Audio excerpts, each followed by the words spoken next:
The Makers in Minnesota holiday gift box is something I've been thinking about for a long time. I'm Stephanie Hansen, and the whole reason I do the podcast is to introduce people to the cool maker scene happening in the Twin Cities.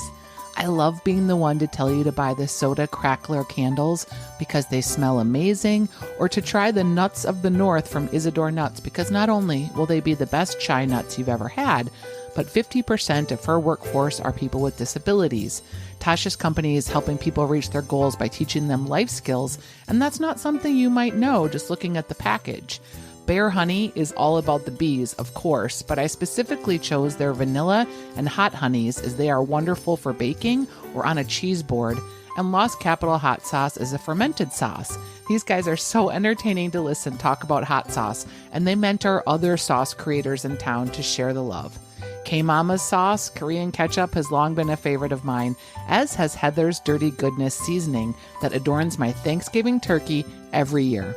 Even something as simple as fresh peanut butter turns into magic when you add apples and cinnamon, and it's 100% fresh, no preservatives. Cheryl has made this batch just for me and for you, and Gustola granola has been a personal favorite of mine for a long time, as well as BT McElrath's Salty Dog Bites and their Annie B caramels.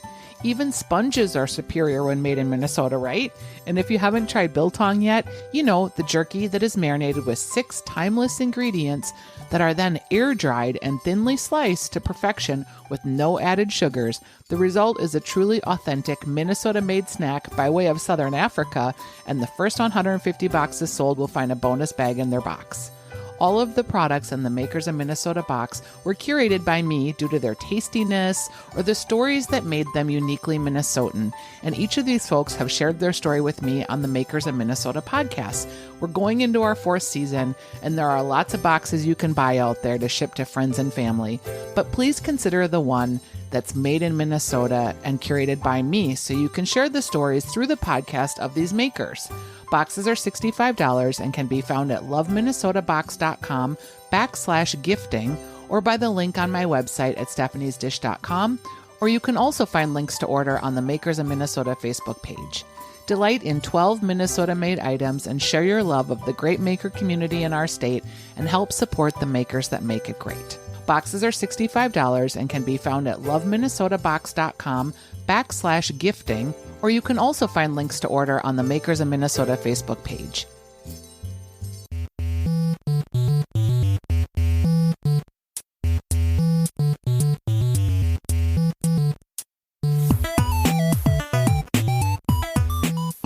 Hi, it's Stephanie Hansen from the Makers of Minnesota podcast, and let me introduce you to featured makers in our Minnesota Makers Holiday Gift Box. All right, so I'm here with Heather Manley, and I knew right away when I was putting a Makers of Minnesota box together for holiday that her original Heather's Dirty Goodness seasoning would be the signature of the box. And I mean, Heather, how long ago did you introduce me to this? Was it 5 years ago? At least. I believe I started the brand in 2011, and I think I randomly dropped off spices to you, and it had to have been maybe 2013. Yeah. And then we had lunch, I remember, at the Jewish place, the deli that was by Lake and Lindale that's no longer there anymore. Yeah. Yep. I remember that. Yeah. And I just, like people give me lots of seasonings, and there have been some great meat seasonings, but your original Dirty Goodness became so like life-changing for me when I started drinking broth all the time, because I was using it to lose weight. So I was doing fasting and I was drinking broth instead of having like a full meal. And I was using that in my broth. And then I started using it in chicken. Now it's like my turkey seasoning on everything. Oh yeah. You have a line of lots of different seasonings. Censored always makes my husband like freak out because he's like, how much of that are you going to use? Pull it back. Use the black pepper instead. Yeah. Or what is the vintage is kind of a little less hot. That is also yours.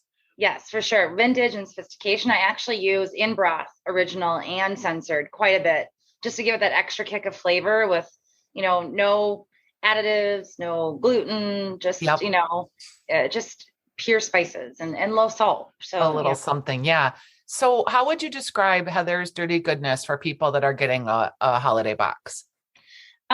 So I would say, I was inspired to make this seasoning. My dad had heart disease, and I wanted to make a line of spices that were low in sodium and high in integrity and out of the box in profile. I actually made this basically combining a couple of different of my favorite spices, and I call it the original is the Italian Stallion, right? It has the right flavor or a right profile of like fluffy spices and powdered spices, so it has a nice texture to it. So the bottle goes fast because it is like a fluffier rub, but it's lower in salt, which was just really important to me. And I used it on lamb, and I started giving it away to clients in like little baggies that looked a little shady.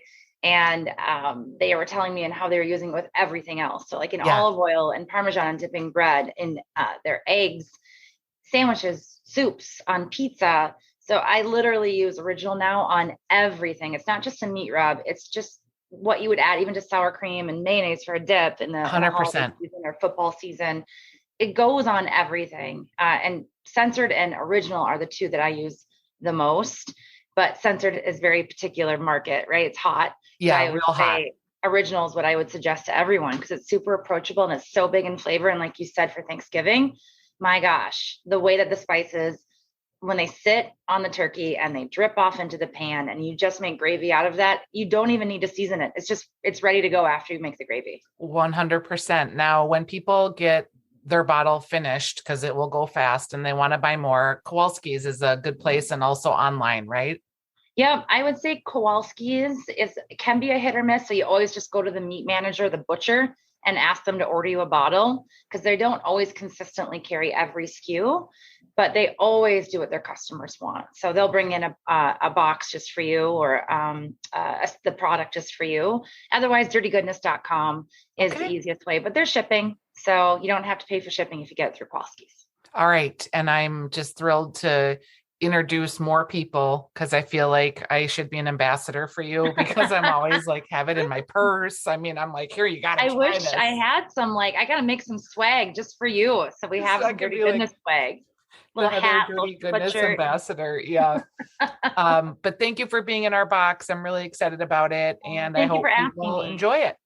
Cheers. Have a wonderful holiday season. Cheers. We'll talk soon. All right. Bye.